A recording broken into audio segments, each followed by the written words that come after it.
Coming up, we take a look at how teamwork experiences get even more powerful by combining Office 365 and the new cross-device whiteboard capabilities as part of Windows 10, all within Microsoft 365. I'm joined today by Nydia Cavazos from the Surface team. Welcome. Hey, Jeremy, it's great to be here. So people think about devices, they really think about individual productivity and maybe creativity they're doing on that device, but it's really broader than that, right? Right, where Surface really comes into play is in creating new product categories and experiences. Across the portfolio, we're focused on making sure that the device gets out of the way of you expressing yourself so that you can interact in the way that's most natural to you. Part of how we achieve this is by incorporating ink and touch support across all our Surface devices. Of course, this also extends to how we free you up to collaborate. Right now, I'm here next to Surface Hub, which is our large screen communal device built for collaboration. Right, and one of the advantages here is that even if I'm miles apart from the person I'm collaborating with, as we've shown before, when you address somebody who's remote, it's like they're in the room and you're looking right at them. Yes, even if you are participating remotely, we want you to feel like you are in the room. And we've incorporated many principles around interactivity in our Surface portfolio. For example, in how we've engineered our microphone and cameras in our Surface devices to light up video and voice interactions with others. Right, and of course, beyond the device itself, of course, matching the power of Surface devices along with Office 365 and Windows 10 is really where the collaboration experiences come together. Exactly. Let's walk through a scenario. I'll be here in the Surface Hub, and you can join me from your Surface Book too. Okay. I'm already signed in to Office 365. And the power here is that single sign-on allows you to sign into all your Microsoft apps like PowerPoint, Excel, and Word, but also into any app that leverages Azure Active Directory. We have some examples here, such as Sprinkler, User Voice, and many others within the Edge browser. So it's really easy to get all your app experiences and really share and collaborate then, as you can see here, across almost any cloud service. Exactly. So I'm going to launch Teams right from the Edge browser. Of course, I could have done that from the Office 365 portal, but since I was already on Edge, I launched it right through there. And one of the great things here is that Teams is actually saving you from launching multiple apps discreetly. So as you're inside of Teams, you can get to all your different Office 365 experiences. Absolutely. We're in fact seeing more and more people using Microsoft Teams with Surface devices for the rich integrated experience. Also, because Surface Hub uses the WebRTC, or real-time communication protocol, even websites running WebRTC can leverage the cameras and speakers in the Surface Hub. If you haven't tried Teams yet, you should. Teams is a persistent chat-based environment for collaboration that incorporates online meetings, calls, and also all your files and content. If I click on Teams, I can see all the different work streams that I have or I'm working on. I can also see all the people that I'm working with for each one of them, and I can see the whole history of the conversation, including all the files that we've shared. And an important point to call out here is that all the files and content within Teams are really stored in SharePoint at the back end. And that means that they benefit from all the security and compliance controls that we have, like co-authoring support, for example. So for example, here I've got a PowerPoint file that I've recently uploaded into Teams in the conversation view. When I do that, it actually loads into the Teams file, so you can easily get to it right here from the files directory. So right now, what I can do within Teams is I can go ahead and start editing against this PowerPoint directly. And the cool thing is that we can view it directly within Teams. We can also edit and co-author in real time.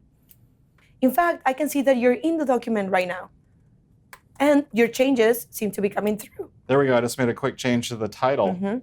Now, I'm going to bring in a few more team members by joining a meeting in Teams using the integrated online meeting capabilities. I'm going to go into my meetings and check out the Teams calendar, and now join with one click. Hey, Frank. Hi, Strider. Welcome to the team. And I've joined here from my Surface Book 2 as well. From directly within Teams, I can easily access one of our most powerful collaboration experiences, the Whiteboard. In here, we have several new features that you guys can leverage. For example, I can add a post-it or a note from our brainstorming session. In here, I'm going to add a Surface Studio. And we can also stack images from our brainstorming session to create an album that we can access later.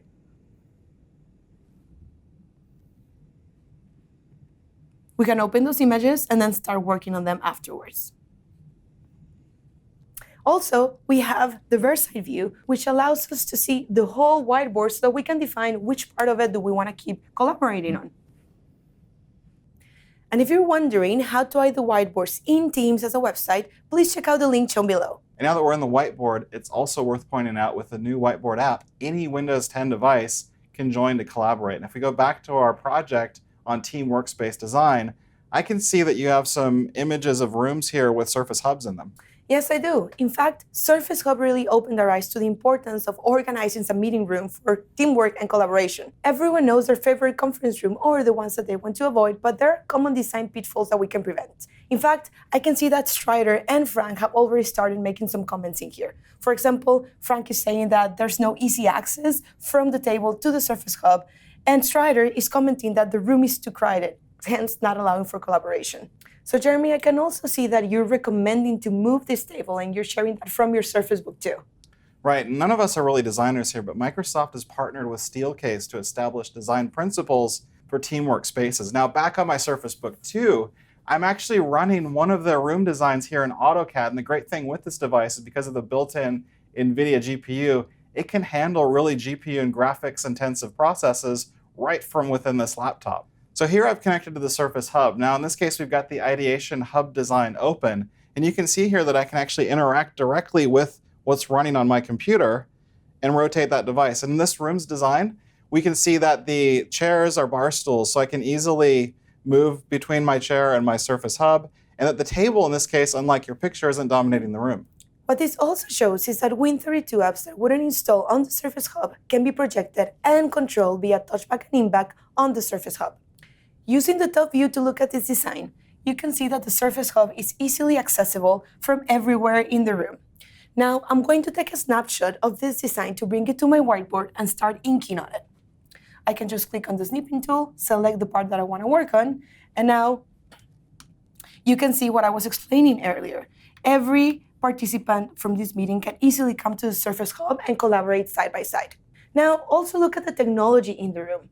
Because Surface Hub is an all-in-one conferencing device, the only piece of technology that we need in the room is a Surface Hub. So can we see then how the design principles actually translate into the redesign of our room? Of course.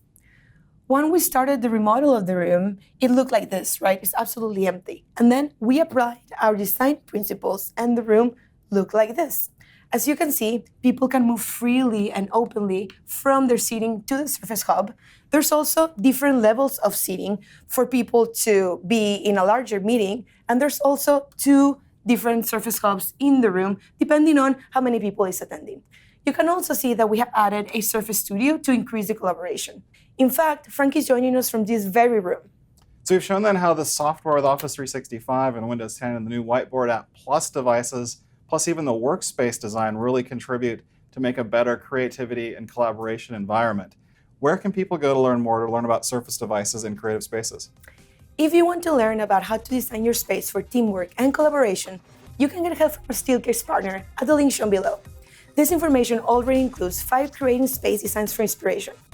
Also, we have a growing number of devices in our Surface portfolio, and you can check all about them in the link shown. I hope we've inspired you to check out our Surface devices portfolio and the integrated app and collaboration experiences in Office 365 and Windows 10. Thanks, Nydia, and also thank you, Frank and Strider, for joining us remotely, and thank you all for joining us online today for Microsoft Mechanics. That's about all the time we have for this show. We'll see you next time.